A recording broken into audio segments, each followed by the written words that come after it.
going on, everybody? Welcome to another episode of Bogey Proof. Got myself, Matt, and Mike on the line tonight. A lot of things going on in the golf world right now between LPGA, DP World Tour, PGA Tour, and the California Swing. We got an awesome stretch of golf courses going on right now. Super Bowl going on too. It's just a busy time in the sports world. Even though it's shitty out, and not many of our listeners from New England or the Chicago area are probably participating in any sports at the moment, but there's a lot to watch on TV, so make sure those couches are comfortable. But before we get into any of our golf stuff this week, Mikey, where are you calling from? What are you sipping on?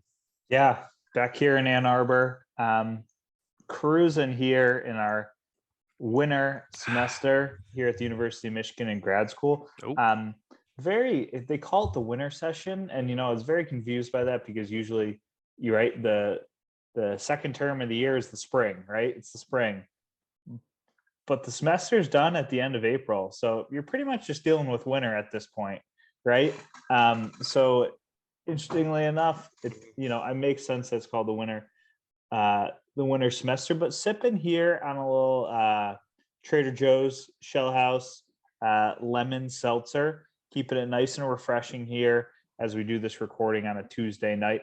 I got an extra one in the back too. I was just telling you offline, we're going remote tomorrow. Snowstorms coming in.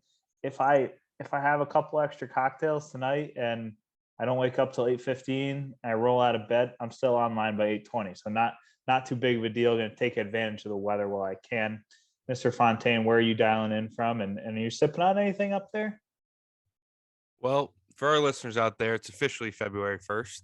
So dry January has come to a close. I'm not going to give myself too much credit. I definitely had a couple asterisks on the calendar this year.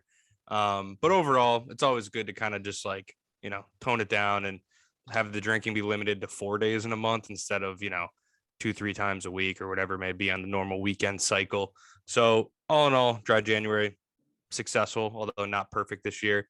But it's February 1st, so we're back and we got ourselves a little bourbon, little Woodford double oaked, I think, something like that. Got my big cube back in Connecticut, and we don't have the weather quite yet out here, but I'm sure we're gonna get it this weekend. So I have to go downstairs and restock on a little more bourbon for the winter weather coming our way.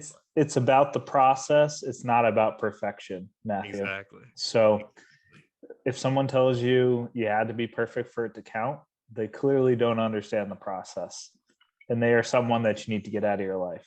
Absolutely. So, and you know what? And that's I love that you bring up the word process, because that's what I need to get into with my golf game this year. I think not, it's shout out to No Laying Up guys that got me on this last couple of years, as they always talk about, when they are going back and doing their film rooms or whatever they do, where they kind of play a competitive round and then they kind of analyze it on their YouTube or whatever. Go give those a watch if you haven't already. They're really cool. But they talk about listen, yeah, I didn't execute the shot, but I went through my checklist of made sure I put myself in the best position, and sometimes you just make a bad swing and that's okay. It's making sure that, eliminating the other misses and making your misses in golf, in life, whatever it may be, go through the process the right way. And if you don't execute, you don't execute. That's just kind of, that's just the luck of the draw. That's, you can't execute 100% all the time, but you can execute your checklist every time and make sure you set yourself up to execute. Very, very true. It's we're diving deep into the process this year for sure. Eliminating variables, focusing on the process, executing the best we can, giving ourselves an opportunity to execute, in all facets. And then also living with the results either way.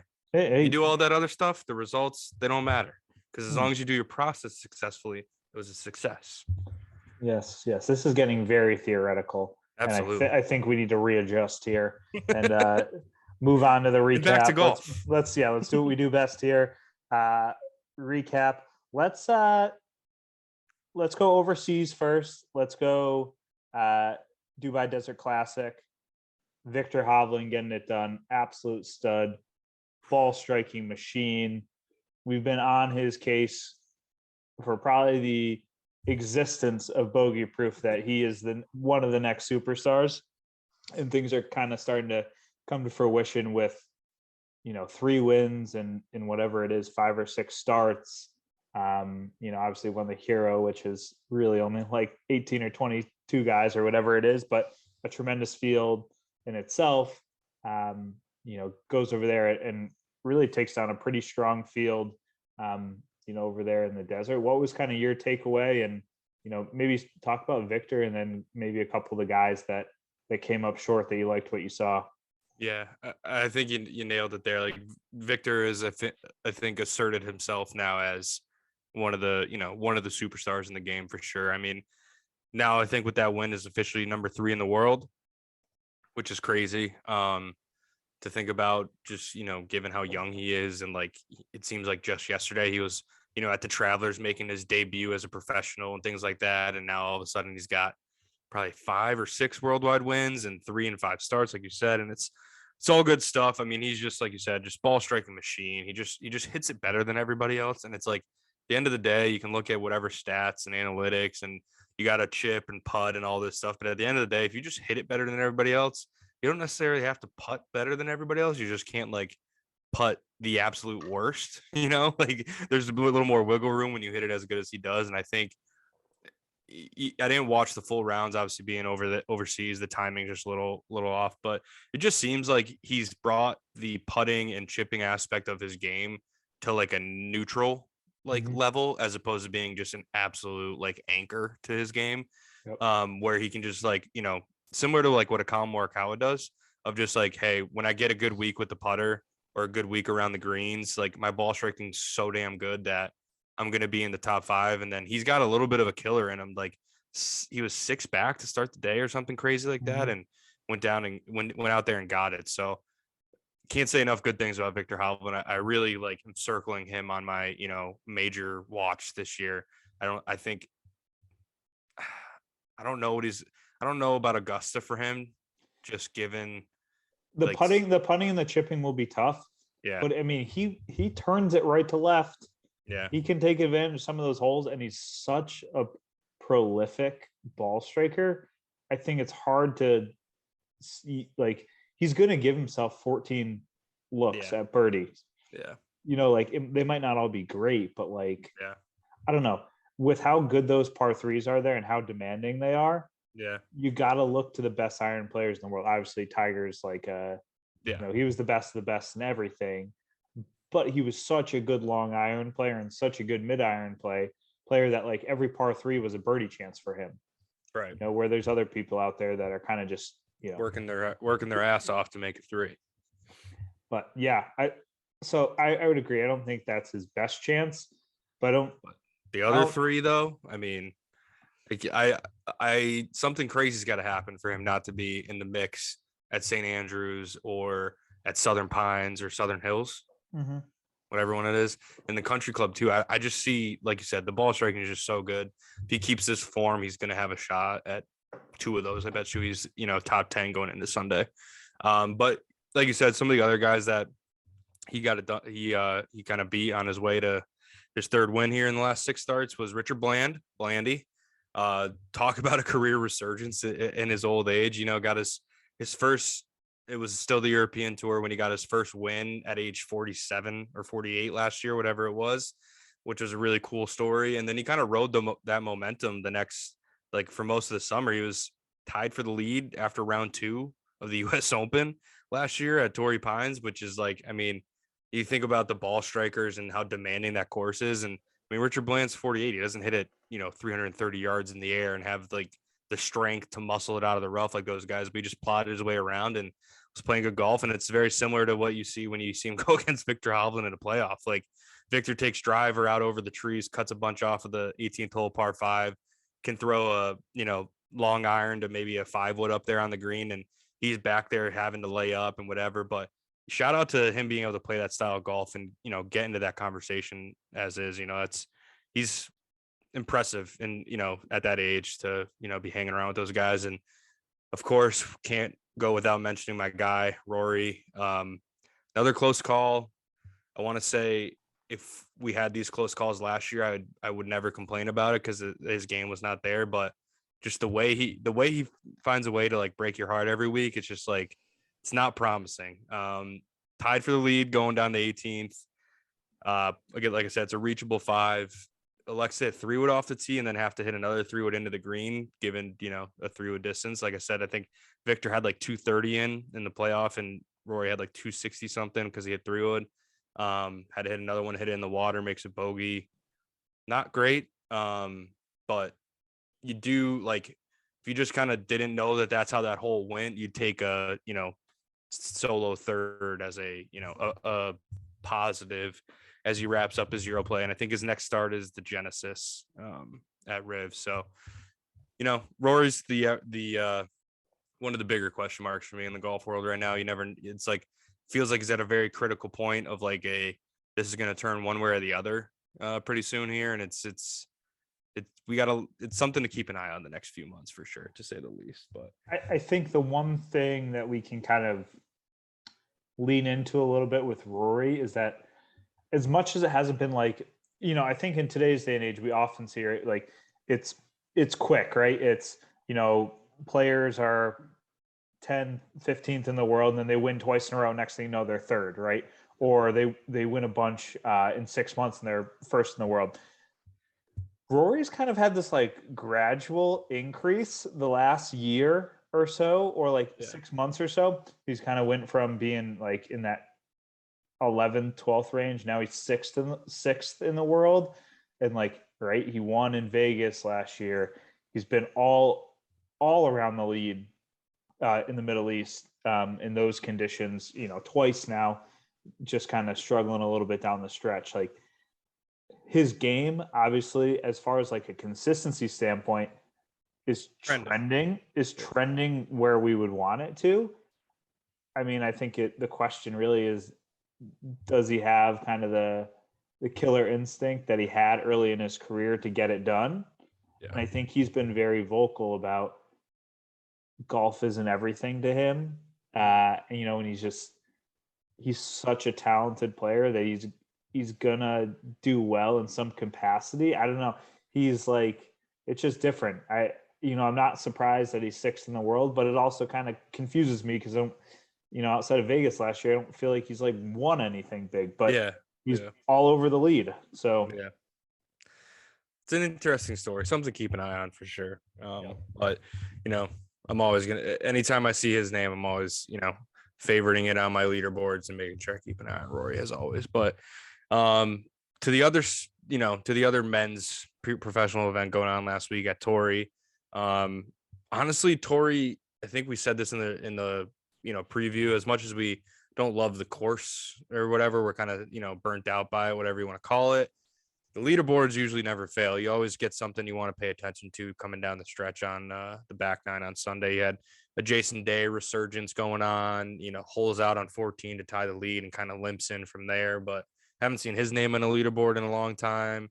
You get Will Zalatoris going for his first win, Luke List going for his first win, and then you got the inevitable John Rahm lingering around and, a couple shots back, which he always seems to just kind of lock himself into a top three every single week because just how good he is. His floor is like, PGA Tour, like top half of the PGA Tour these days, it feels like. But what did you get a chance to watch much of Torrey? What are your takeaways from it? I just thought the biggest thing that stood out is like Rahm looked like he played like shit and like still was one shot away from being in a playoff.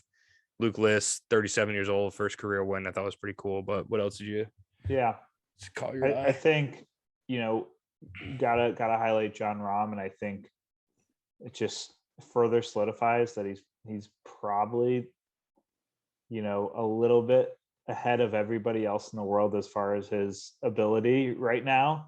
And he's, in my opinion, clearly the best player in the world. It just doesn't look like he should ever play poorly. Obviously, only shot 1 under this weekend. Attitude's not great. Fun to see him kind of just like beating up tee boxes after he shoots 13 under the first 2 days. Unbelievable. Luke List, really cool story. Excited for him. A couple of guys, I would say, I'm kind of diving a little bit further into the field. Really good field. Billy Horschel surfaces again. Good first round on the North Course. Kind of struggled to continue. Michael Thompson Played well the last I'll say he's off to a pretty good he's start this year. played He well keeps like popping up. 2 out of the first 4 weeks really well. Yeah. It's like the beard I think is back. Yeah. Aaron Rye, head covers on his irons, 2 gloves, Indian Englishman, like Golf's his interesting. ball, but man, that is just a weird look. Yeah, I mean he's got Nike, so at least he's like, or I don't know if he had Nike. He had Nike at one point, but he might have. I think he has some like odd logo too, so it's just even more so. Sung Jae, 6th place, killing it. Justin Rose, little resurgence from Justin Rose last couple weeks. Have not seen him in a long time. So, to see Justin Rose and Jason Day kind of hanging around, a little blast from the past. Circa 2015. It's like 5 years ago or 6 years ago, whatever. And I'm pretty sure Mark Leishman has like 5 top 20s this year and 5 starts. So watch out for him to win at some point this spring coming up and maybe contend. I think there's we talked a lot about Cam Davis at the Masters. Leishman's played well there in the past. Mm-hmm. Wouldn't be surprised to see a fellow Aussie up there, kind of lurking around down the stretch. But he hasn't like done anything great, and he's like 21st in FedEx Cup. So like that shows you consistency. Yep. He is just like, whenever in doubt, like whether you're gambling and picking matchups or going to put together a DraftKings lineup, whatever it is. I mean, like if you can get if you're on the fence about a couple guys and Mark Leishman is a similar price, like go with Mark Leishman. That guy's so consistent. He's just a pro's pro, like doesn't give shots away out there. Like just like super, just the best. Like he was my bank account play of the week this week. Shout out the Gambling Lab on our YouTube channel, like top 20. And like, I wasn't even sweating at all the whole time. I was just trying to get him in the top 10. I mean, he finished T16. He made a late bogey to make it closer than it really was. But like all day, he's just steady. Never worse. Like no doubles, just birdie, couple bogeys, whatever. But like super, super solid guy. Can't say enough good things about Leishman. I bet you he gets it done at one of those. If they get it a little firm and a little windy at one of those Florida events, like after we kind of wrap up Riv here, like guy loves like firm and fast. Like maybe he gets it done at Bay Hill like he has in the past. Yep. One of those I can definitely see him kind of going out and getting, given, the form he's kind of showing off right now for sure. Before we move on to LPGA Tour, I want to unpack Will Zalatoris putting stroke a little bit. Mm-hmm. Thoughts on that? Again, kind of like this young guy model of just pure ball striker, smokes the ball, kind of smaller guy. Mm-hmm. Putting stroke demons though. What, where's that coming from? Maybe bring us into your brain as someone who is known for their ball striking a little bit more over their putting prowess, in their golf game. Yes, I will take a Will Zalatoris comparison any way I can get it, even if it is like a half a slight.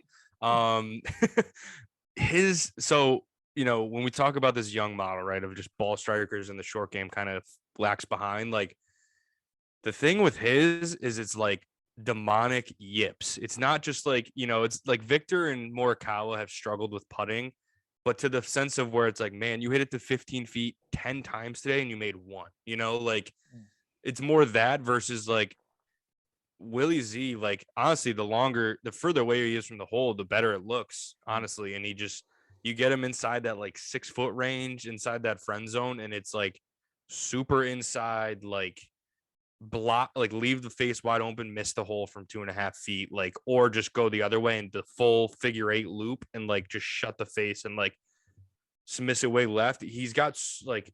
And the other thing too, like other guys were comparing him to, like they didn't have all the gimmicks going on as they're going through these woes. They had a traditional putting stance and they went to the gimmicks to try and fix it. Like Willie Z's already got the left arm lock going on and a half a claw with only 2 fingers on the thing. Like he's doing everything to take his hands out of the putting stroke already, and it's still like yips. So it's like there's a little more bite to his, and like, if we're going to bring it back to like a mindset thing of like what I go through when I'm out there, I can tell you how I'm going to play or putt that day after 3 holes. Like it's one of those things where, you know, you hear it in golf all the time where like, oh, like the hole just looks like a thimble today, or the hole just looks, you know, like a hockey net, you know, like, and when you're kind of on the fence about your putting and like you miss one of those short ones early, or again, for me, it's always, you know, the inside 6 feet range, similar to Willie Z here. Like if I miss one of those early, like it turns into playing putting stroke versus putting, you know, like then you start thinking like, shit, like are my hands way out of whack? Is my alignment off?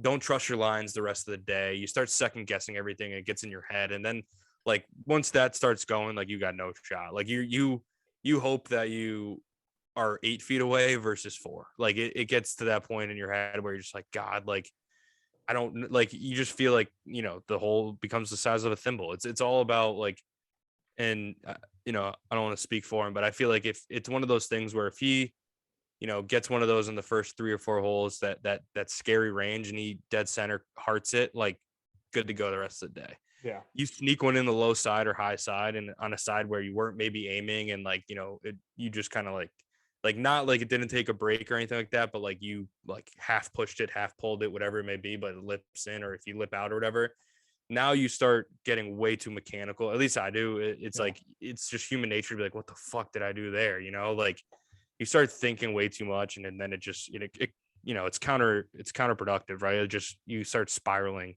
in your brain and making it worse and worse and worse as the day goes on. But it's not a fun way to play golf, I'll tell you that. Like there's nothing more frustrating than like in college, it was probably at its worst, I'd say. Like I'm out there, like we're playing 4 or 5 days a week. The ball striking is there. I'm out there hitting like 14 greens and shooting 82. Like, you know, just like not like just you hit the ball in the green, and you're just pissed off that you have to take the putter out of the bag again. Like that kind of stuff that it feels like, I mean, he was in a playoff. I mean, he had a chance, you know, like he's still, you know, getting around, shooting under par rounds and things of that nature.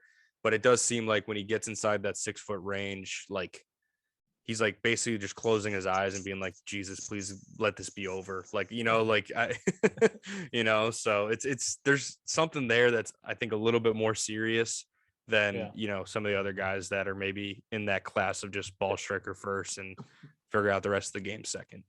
Yeah. I'm interested to kind of see how that goes. But I mean, this has been something that has surfaced before in a very short, you know, PGA Tour career thus far for Will Zalatoris. So developing story for sure, and we will keep an eye on it. For our listeners out there that struggle with demons on the green, get in our DMs, let us know. Matt will connect you. Talk you through it. He'll connect you with his shrink, and, and we'll give you a couple of putting drills, and you should be cured by 2025. So it's really it's all the journey. Exactly. But you know, moving on from Torrey Pines, back east, LPGA Tour, another tournament in Florida. Nice little Florida swing for the ladies down there. Danielle Kang almost getting it done 2 weeks in a row. You know, probably the big story there. But give us a little insight. Lydia Ko, the resurgence of Lydia Ko, and kind of being back in the winner's circle, being around the lead. You know, did you get to watch any thoughts on Lydia Ko getting it done, and Danielle Kang kind of being around there at the end again?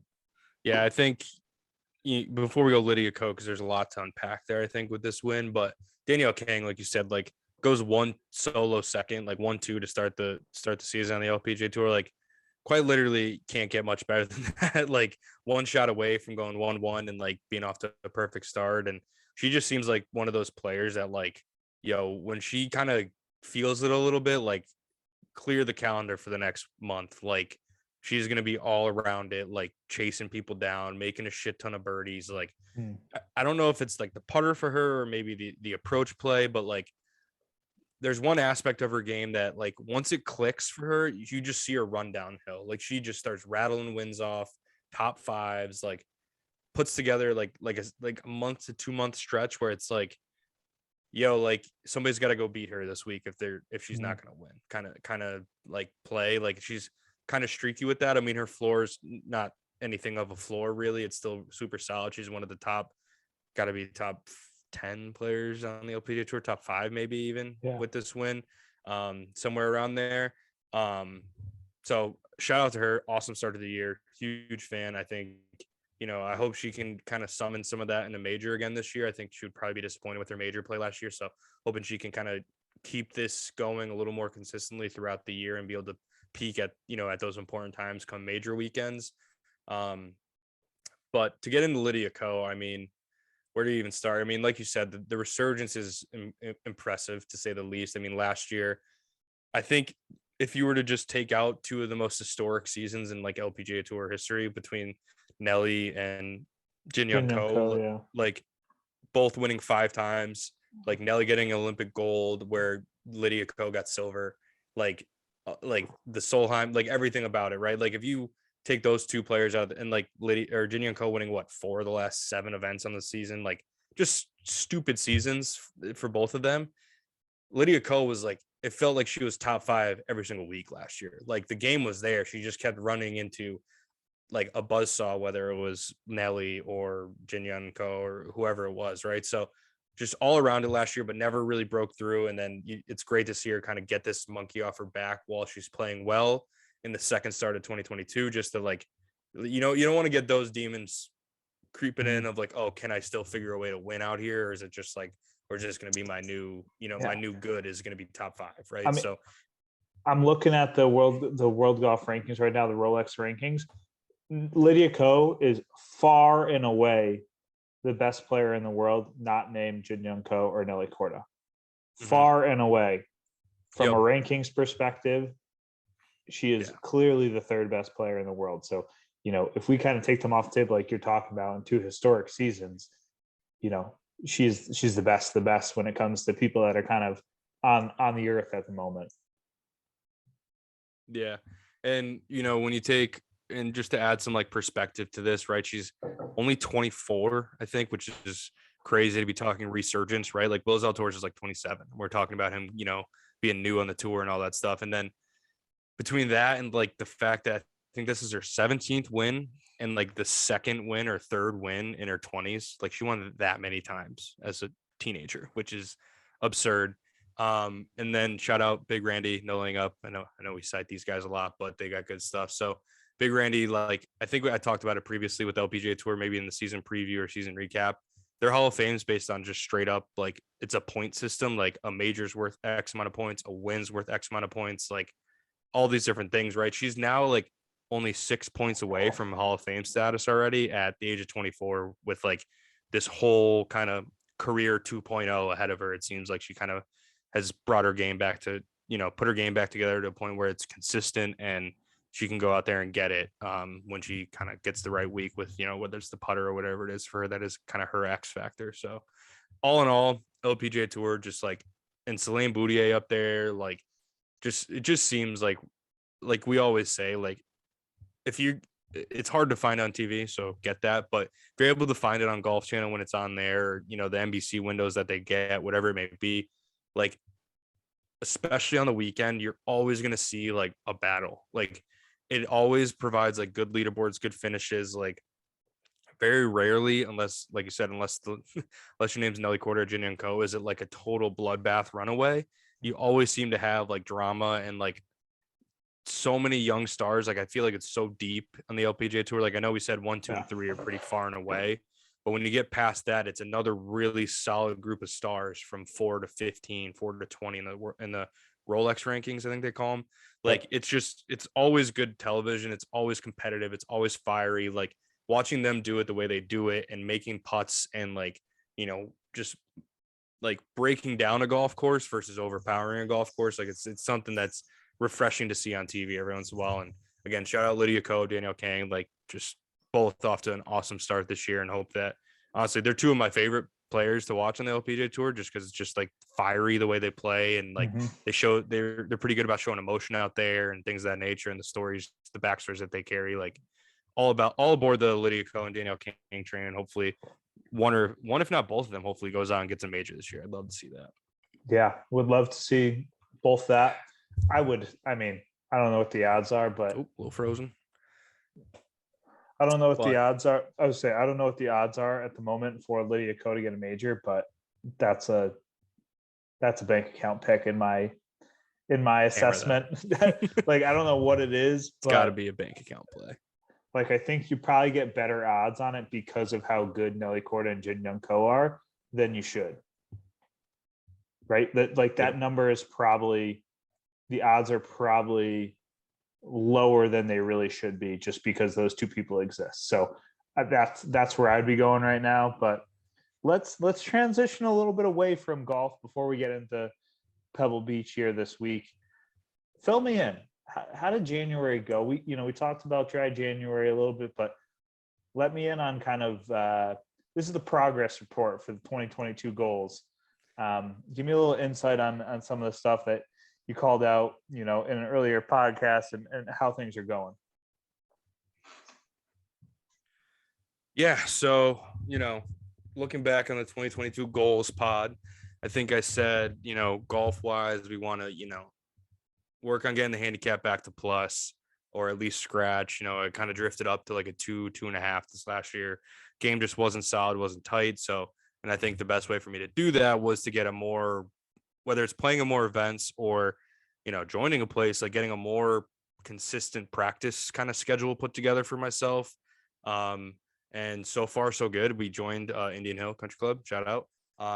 So hopefully that will, having a grass range now, a range that I can go to all the time and not have to pay $12 for shitty plastic balls and hit off a mat and whatever.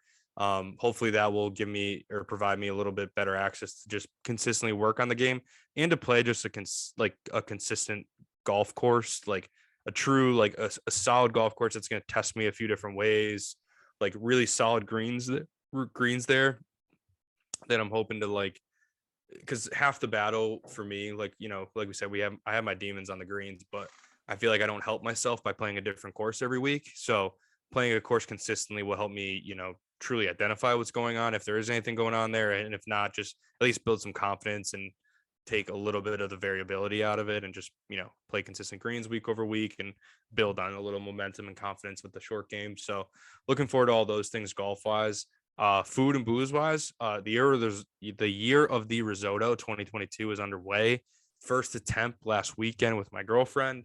Made a little seafood risotto on Saturday as we, took on our first winter storm here in Connecticut, or maybe second. But all in all, it came out pretty good. I mean, can you talk technique for me? Yeah, we're gonna get into it. Yeah, so like what's like out, where'd you get the recipe from? You watch shout out Allie. She helped a bunch going through because we're doing seafood risotto, so we had a little scallops, a little shrimp, a little salmon, kind of all working together. That made its way into the risotto. So shout out to her. She kind of manned those stations while I just focus on the risotto because it is year the risotto for me. So I wanted to hone in those skills. But when it comes to technique, the biggest thing for me that, you always hear about risotto, it's like constant stirring, whatever, yada, yada, yada. Like I was mentally prepared for that. So that was not too big of a surprise for me. But I was surprised with just like how much like chicken stock and like how long the process actually takes. It's also really hard, and maybe I just didn't Google it well enough. Maybe I wasn't specific enough in my recipe research, but like it just tells you what's in risotto. It doesn't like tell you like exact, like, okay, 1 cup of this, 2 cups of that, yada, yada, yada.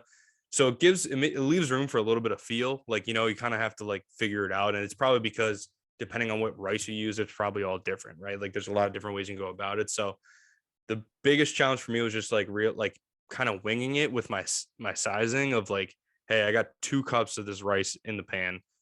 I had like a half an onion, like a little, like, a little bit of garlic, whatever. I'm kind of just eyeballing it all. But like,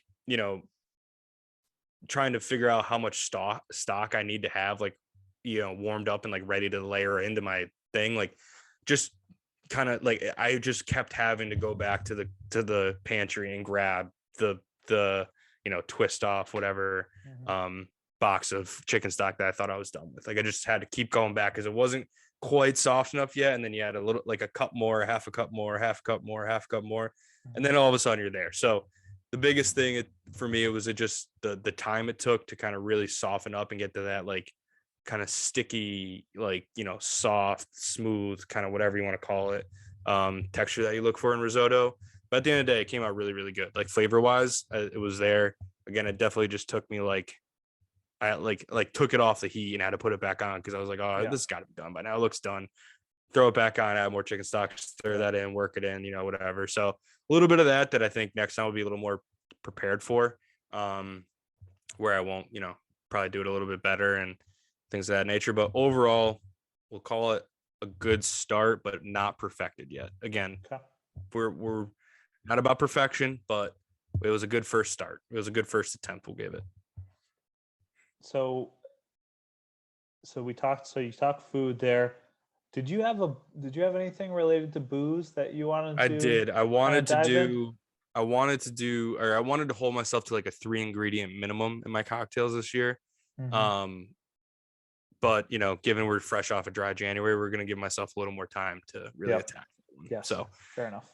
Nothing really going on there, but that's what February is for. We got the California swing going on, work on a couple California cocktails and, go from there. So how about yourself? Obviously golf, not really popular in January for both the places that we're living at. So not a lot to really attain to there, but I haven't touched clubs. So that's my update on my golf game. Did not touch my golf clubs in the month of January. So that's honestly relatively surprising because I'm usually one who like after a couple weeks get a little stir crazy and goes and like hits balls in a dome or in a simulator, and then like that'll take another couple weeks off. But haven't touched the clubs. My team is back in session as of the last week and a half or so, and we have a simulator on campus. So getting in there with them a little bit, really kind of letting them, defrost a little bit and work on their swings for a couple weeks. But I'm definitely going to, so focusing on the instruction side at the moment, but definitely want to get in there and hit a couple balls, spend a little time each weekend, whether it be get an hour on a simulator, or there's some good places in Ann Arbor that for like $25, $30, you can get a TrackMan session for an hour. So, maybe make sure I'm swinging a little bit and then grind on that like maybe once a weekend or something like that, just to loosen up the swing, then kind of try to get the numbers in a decent place. Those muscles working a little bit before you push them too many days in a row. Yeah, I mean I ordered new irons, so those should be in relatively soon too, so I'm kind of staying away because they are a little bit different weight and a little bit different kind of setup there. So I don't want to like grind too hard. So, just kind of mentally thinking technical things on that I want to improve on, and, things that I was doing when I was practicing a little bit in December. In order to do that, we talked a little bit about how I have identified I am not a everyday gym guy. So things I've been doing, I need to lose a couple pounds. So, I'm starting that journey. I'm trying to cut a little bit of weight, make sure I'm a little bit trimmer. To do that, I'm trying to do a little bit of intermittent fasting just because I feel like I'm pretty healthy and I cook a ton, but my struggle is that I get hungry at the end of the day, right? After working or being at school pretty much from 8 to 8 or so, I find myself in a place where I want something before bed, and it's not usually the most nutritious, right? So trying to be pretty steadfast on any calories, right, and any energy kind of that I'm consuming is 8 to 7 is kind of my window at the moment. Breaking it a little bit as I have a canned cocktail here, but that's okay because it's 115 calories, so it's really not too bad. You'll be all right. But trying to be focused, and I think for me, having a little bit of structure to my eating is important too, because as much as I am healthy, I have a tendency to eat too much. So kind of keeping those windows relatively set, and I'm hungry-ish in the morning, but like I can get to 11 or I can get to noon, then have a good meal, or like, if I'm at work and I can't really like eat lunch right at 11, like have a couple cups of coffee and then have a banana and a protein bar, like get 300 good calories in me right there.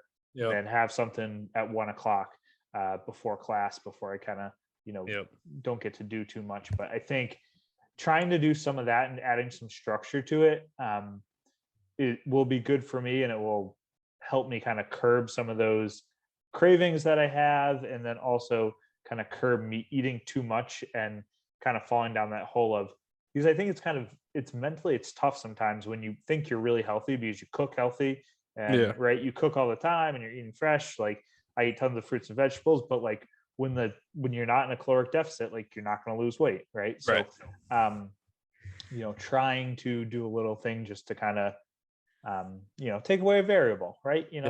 Do that. So that's a big focus of mine. Working a little bit out at the house, went on a couple walks. Shoulder mobility, that's kind of that's a key of mine looking forward this year, making sure that my shoulders are nice and flexible. Hips are flexible so I can rotate appropriately. When I get down to Florida, I'm just ready to fire on all cylinders. Get high and let it fly, baby. Exactly. And now that I have those, for our listeners out there, I don't know what happened, but we ended up with some tees that are 3 1/4 inches instead of 2 3/4. So that is a difference. So I'm going to be teeing the ball high with the driver. No trees will be in play. I'm going to tilt the shoulders back. I'm just going to hit it hard. So that's kind of where my golf game's at. Tournament schedule wise, I guess for golf too, just keeping an eye on qualifiers, keeping an eye on what's going on. Excited to kind of figure out what that looks like. Couple state opens, some USGA stuff, possible state AM. So, excited to kind of see that come to fruition and see what that plan looks like. And then food wise, I talked a lot about, my goal was to encapsulate pieces of red meat in pastry. I have yet to get. Have we used the pastry yet in January? We have not used any pastry in January, but I was in Chicago this weekend, and I made Elizabeth, my girlfriend, like she was kind of planning on making dinner, and then she was doing some work or whatever. So I was like, hey, I want to make dinner. Just give me the recipe. So I was working on my process there, right? Like I didn't know what was going on. I didn't know what was there. I didn't think about like, hey, what is this? Because I'm a field cook when it comes. Like I just like look at a recipe and I don't look at it again. It's like, hey, this goes together, and then figure it out. I was reading down that recipe. I was cutting it the way they wanted. I was measuring shit out. Like these are all things that are, are not really, components of my cooking style. So kind of took care of that. Came out really great. It was like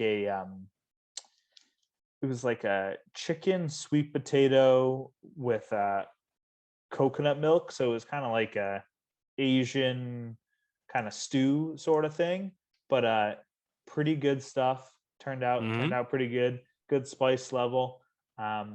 So just working on the process, working on the skills, so that when it comes time to encapsulate meat and pastry, that's slight work, honestly. You're ready to roll. And then as far as booze goes, ready to roll, exactly. Rolling pastry. I have not had any new bourbon. Last weekend, I drank tequila can cocktails and Labatt Blue. Ooh, what a combo. So it was my good friend Derek Ott's birthday this weekend. So we went over there, celebrated. Jay Bird was on a new level. I love that guy. Every time there's an event, he just elevates his game. He just brings it up another notch. Every time there's a gathering. Last weekend he was ice fishing up in Minnesota. This weekend, he's just the life of the party. The guy is he traverses the state. He's a jack of all trades. He can do it all. Yeah, so the guy's insane. But good to see his face. Good to celebrate with Derek and and lots of other friends in the Chicagoland area. But excited for February. February is a very important month. We have a month to prepare for Florida, kind of, big month of school Yep. here, really kind of kicking the wheels on what 2022 is all about. So I'm looking forward to it. Things are going well. Going to check some boxes. We're going to improve the process. Really going to be a good time. Looking forward to it. But any kind of other commentary on what's going on with you before we do a little preview of Pebble Beach out there? No, I think just to wrap it, wrap our kind of non-golf talk. I think, like you said, I think the process and your structure approach to your eating and things of that nature, and like your, health goals for 2022, they all go in hand. Like if you can just mentally convince yourself, commit yourself, like, hey, I'm going to have, like you said, a cup of coffee or whatever it is, a banana and yogurt or, granola bar, protein bar, insert whatever. Keep it lean, like have your lunch ready for you, like structure. Like I do so much better with my diet when I'm actually going in the office because like I plan ahead of like what I'm going to eat, or when I work from home, I don't think about it. And then I'm like, what's in the fridge? And then I, usually don't make the best decisions in those moments. I eat whatever like gets me most excited versus eating like what I should eat. Right. So it all goes hand in hand. Like you said, February, huge month, like physically, mentally, everything, preparing for Florida trip, first week of March with everybody. And also just kind of that last really cold the whole time month we have here in New England. I mean, March is usually not great, but you get a couple teaser days in there where it will warm up a little bit and you'll kind of get outside and do some stuff. So last month to really buckle down, work on that process, get it in place. That way when the nice weather comes, you stick to it and you kind of reap the benefits of the work you put in. But like you said, without further ado, we got Pebble coming up, AT&T Pro-Am, kind of the second stop on the California swing. I just don't count the American Express. I should. It counts, but I don't count it. And we got Daniel Berger defending. And we got, the field. We'll probably get into this a little bit more. We really should just do a whole nother podcast on the whole like DP World Tour Saudi golf nonsense, but the field at Pebble this week definitely limited in what it has been in previous years. I mean, Tiger used to play here. Phil used to be kind of one of the bigger events on tour.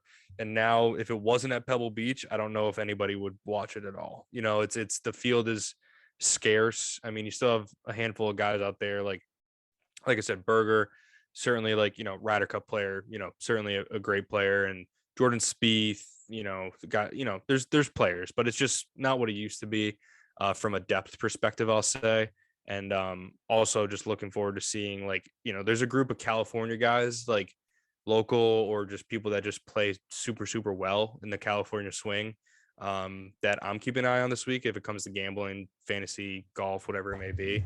But what do you look forward to, or what gets your eye when we talk Pebble? Yeah, I mean, I think the history of the golf course. I think it's fun to watch the AT&T Pro-Am and kind of envision Tiger out there getting it done, and Victor Hovland USAM, Dustin Johnson destruction. Like there's a lot of awesome stuff that's happened at Pebble Beach, and obviously just a amazing environment for golf. And just it's very interesting that it's such a I did forget to mention too with Pebble, 3 different courses. Yeah, and I think the location for golf is just so like anything that existed in that space, in that place, would be amazing, right? Whether it's a golf course, whether it's a hotel, whether it's a location. field, just if you put that on TV, it'd be spectacular. Whatever event is going on. So I think, fun to watch the golf courses, kind of interesting because we get like 1 or 2 holes that here or there from Spyglass or from Monterey. So it's kind of like, it's just random. I don't know. To be perfectly honest, like I enjoy the golf. I think it's fun to watch, and it's cool for them to be out at Pebble and whatever, but it's kind of a whatever tournament for me. at least as compared to when you go to Riviera the next week and how great that tournament is. Just really doesn't stack up too much, but definitely going to enjoy it, right? We have, like you're saying, the studs of California. Jordan Spieth's got it done here. Daniel Berger's got it done. Jason Day's had success. Mav McNeely, like I'm excited to watch Mav McNeely maybe get it done for the first time. I would not be surprised if Jordan Spieth figured it out this week. There's a lot of stories. Yeah. None overly compelling, at least as compared to some of the other stuff. But yeah. I think the highest ranked guy there is Cantlay, but I agree with you. Like Mav McNeely is a guy that you'll see him to start the season and he kind of fades to black when the PGA Tour kind of leaves California. At least that's my opinion. I'm sure if I went back and went tournament by tournament, there's other places where he pops his head up, but he always seems to be up and around it in this California swing. Like last week had a terrible Sunday. I think he shot 3 over. I mean, terrible. He shot 3 over on Sunday, but he went birdie eagle the last 2 to do that and finished like T28, T31, somewhere in that ballpark where he was like in the top 5 or top 10 going into Sunday. So the game's there. I think he just had a kind of shitty start Sunday and, ran out of holes to make up for it. But that's a guy that I'm certainly, putting some stock into this week. Will Zalatoris is another guy. Unfortunately, he just got popped for COVID, so he had a WD. But he was, obviously we talked a bunch about him at Torrey, but he's trending in the right direction. And putting yips or not, he was in a playoff last week, so it's like the game's there if he can kind of convince himself for a few days that the putting's not as bad as it truly is. It's all he really needs. Like I said, Jason Day, Kevin Streelman's another guy. I think I might be butchering this a little bit, but Justin Ray tweeted that like he's the only player that has been in the top 20 at Pebble.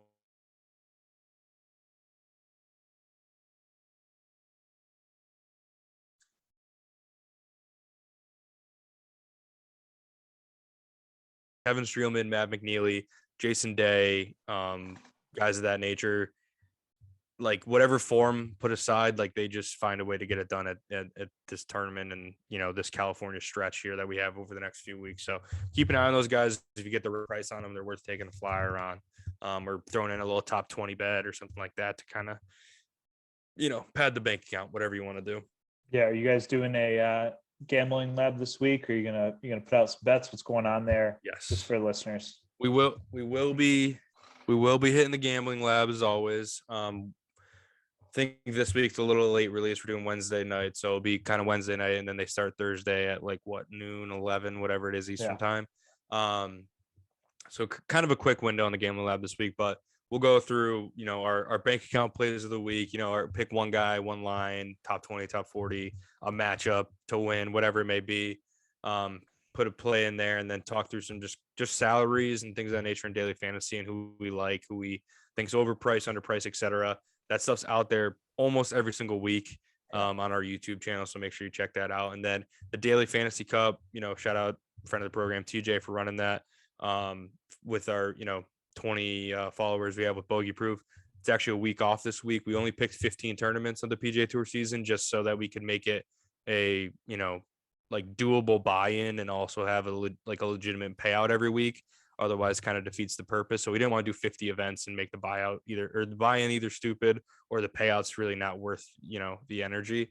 So we did 15 weeks and Pebble Beach just didn't make the cut because we wanted to make sure we got the majors, the players, a playoff event or so, tournaments like Riv, Torrey, we wanted to kind of get the notable ones to be for sure. And Pebble just kind of fell off with the field this year. So definitely plenty of gambling content out there between, this podcast, the Gambling Lab YouTube, and our Instagram following the Daily Fantasy Cup. So keep an eye on that stuff. If you're one of those guys that likes to put a little money on the golf you're watching for, 10, 12 hours a week. And I think, we'd be remiss not to mention that with weak fields comes great opportunity. Absolutely. We can get, we can get ourselves pairings of the century when we get these types of tournaments, right? With Will Zalatoris out, I think we got Greg Chalmers. Greg Chalmers has been around forever. Guy's like 58, lefty, a little lefty from Australia. At 8:52, I'm pulling it up, but I marked this one down. 8:52 at Pebble Beach, J1. Robert Garrigus and Tommy Two Gloves Gainey are teeing it up. Whew. Those what guys, a twosome that is. I mean, can you imagine the amount of like dip and just like ridiculous conversation that's going to go on in that group? I mean, at least like a can and a half per guy goes down that day of dip. Like, yeah, like you said, with weak fields comes great opportunity. One for just seeing obscene players make a quick appearance on TV again for a good shot here and there. That you're like, holy shit, that guy still plays. Or just being able to kind of scope out a line of a matchup, or like sometimes on like, depending on the sports book you're using, they'll be like, hey, who's going to win their, like, they'll group 5 guys together. You pick a winner of that group. Like you can find a couple needles in a haystack when you get a weaker kind of thinner field, and just kind of, you can kind of pick and choose your spots to kind of attack this, where you get a full field, like a Riv field or something like that, where it's like, God, there's 15 guys who could win this week, Yeah, I will file a formal complaint if we do not see Kiradek, Affy Barnrot, and Mav McNeely on the featured group coverage. They're playing together? There's absolutely no reason as to why we can't see that. And I'm going to confirm again. Another 8:52 star-studded pairing. 8:52 is like the time. I mean, there's something about 8:52 right now, and gets people going. Maybe like go to Powerball 8:52, 8:52. Like those might have to be your numbers right now, because there's something special about that time. So, I mean, the feature groups, I mean, I'm not going to slander ESPN Plus yet. They've been really good. I love the multiple options, but we just need, and it's hard. You can't like predict the future, right? But like we didn't need Hudson Swafford in the feature group last week. I know he was coming off a win, but that's just not it. Like we gotta, and part of this is actually probably more on the PGA Tour than it is, the ESPN Pluses of the world and PGA Tour Lives of picking the coverage. Like, just put the best players together. Like there's so many groups. Like if you put like 6 guys, split them 3 and 3, or I know this week's different because it's pro-am or whatever, but like just Thursday, Friday, just put the top 6 guys, like 6 one day, 6 another day, put them together, like however you got to do it, to put like the top 12 so we get to see them through the feature groups. And like, again, shout out to their coverage. Like you get 3 different channels. So like people can still go see other stuff if they don't want to see those 3 players. But like we gotta PGA Tour. I'm gonna put this back on. Actually, I changed my mind. This is not on ESPN Plus or PGA Tour Live. PGA Tour, just put the best players together for the pairings. Then nobody cares about the other 40 pairings you put out that day because they're not on PGA Tour Live. So it's like, let's just have a little bit more feel with that. They do a pretty good job, but there's some. It's like they usually do one really good group, like last week, right? Rom, DJ, JT to start Thursday, Friday. Beautiful. But like our secondary group was like Shoffley, Hudson Swafford, and like I don't even know who. Like we gotta bring that second group. We gotta bring that up a notch too. So that's my only complaint I'll have. But I agree. We need to see the rat this week. Like what did Matt Jones do to the PGA Tour that he has to play with Tyler Duncan in round 1? Matt Jones is like in a resurgence of his career. Yeah, it's so much fun to watch. What did he do wrong? I know that's disrespectful. I get it. Tyler Duncan's won on the PGA Tour. And I continue to look through. There's other situations like that. I don't know. It's a little bit tough. Joseph Bramlett, kind of like one of those guys, up and coming guy. Who does he draw? Dean Burmeister? What the fuck is that? Tell you what, I don't know who either of those two are. So it's one of those things where I know like they try to make it like luck of the draw, and like they make it like relatively random when they don't really handpick a group, but like just handpick the groups. Like hand pick your, go through like we're going little snake draft, like do your first like 10 groups snake draft style, and then hit the random button on whoever's left, like just give the people what they want. So like, I mean, imagine if you're on property and you're out there trying to follow, like, say, like, I don't know, you're trying to follow a guy and it's like, oh, like, who's he playing with? Is it worth walking all the way out there? Oh, he's playing with like two guys I don't know. I'm not making the walk, like, Yeah. things like that. But I don't know. You got anything else, Pebble? I think, like we said, those Cali kids, that group of Cali guys that, whether they're born there or just play super well there, they're just people that on an off week like this in a lower field, you got to kind of key in on those guys that are horses for the course, essentially, right? Like, Yeah. like the numbers don't lie over the years. I mean, everybody's subject to a bad week, but if I'm going to put money on it, I'm going to kind of ride with somewhere I can have a little bit of historical data with. Yep. And I think, like I said, Matt McNeely is a guy for me I'm circling this week. I'm probably going to do a little sprinkle action on him to win and get it done, but definitely going to throw a top 20 bet in there and things of that nature too for him. Yeah, I really like that pick. I think a couple guys, doesn't really have the pedigree on the PGA Tour, but guy like Sahith Theegala, ton of success. He's been playing. Ton of success at Pepperdine, was player of the year. Has kind of found his footing on the PGA Tour. And just a West Coast guy.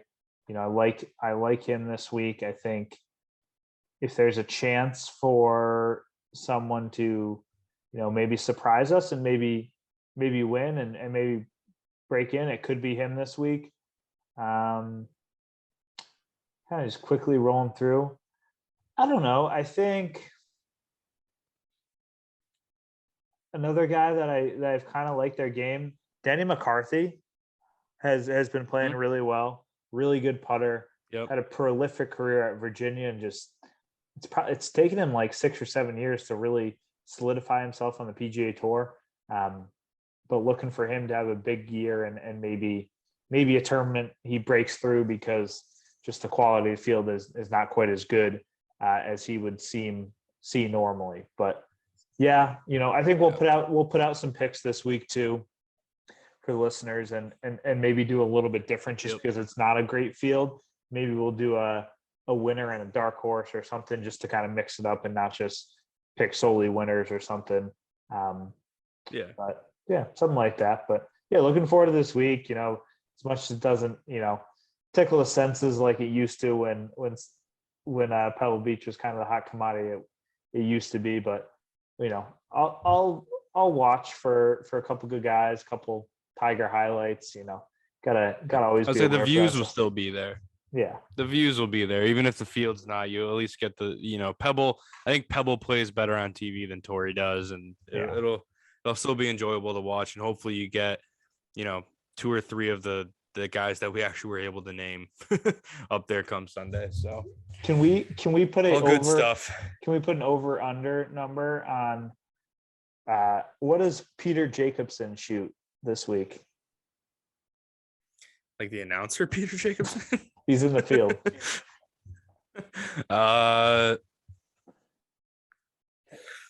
Do they do a cut on Saturday because it's 3 different courses? Yeah. So you got 3 rounds for him to shoot over par. Yeah, I'm going to say I'm going to say like 12 over, 11 and a half.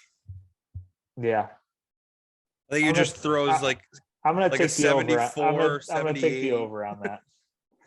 Because I think he probably like shoots, a little 74, 78. Yeah, I think he shoots 80 one day, so maybe 74, 75, 80.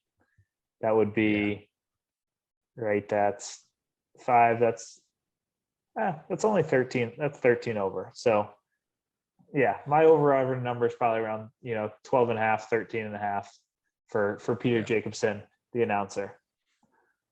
Yep. Interesting stuff. Yep. Alrighty. Well, I think that's all we got this week. A lot of good stuff going on in the golf world, like we said, to kind of kick this off. there's not much else to do these days. If you're, one of our New England or Chicago land listeners, like the weather's terrible, like just appreciate the good golf while we have it, because it gets a little sketchy in the summer with some of the courses and stuff like that. So enjoy the good courses and the good golf, and kind of the kickoff and all that excitement and that buzz that starts with the early season golf while we got it. Yes, sir. Good luck on the continuing the process of 2022 goals. We're both off to a tremendous start. Looking forward to, I'm not even looking forward to the execution. I'm just looking forward to the process and seeing where that brings me. Damn straight. 2022, the year of the risotto and the year of the process. Risotto, which is a process, like it's all a process in itself. Yeah. So absolutely. Well, hey, good seeing you. Good chatting. Cheers, buddy. Absolutely. Cheers.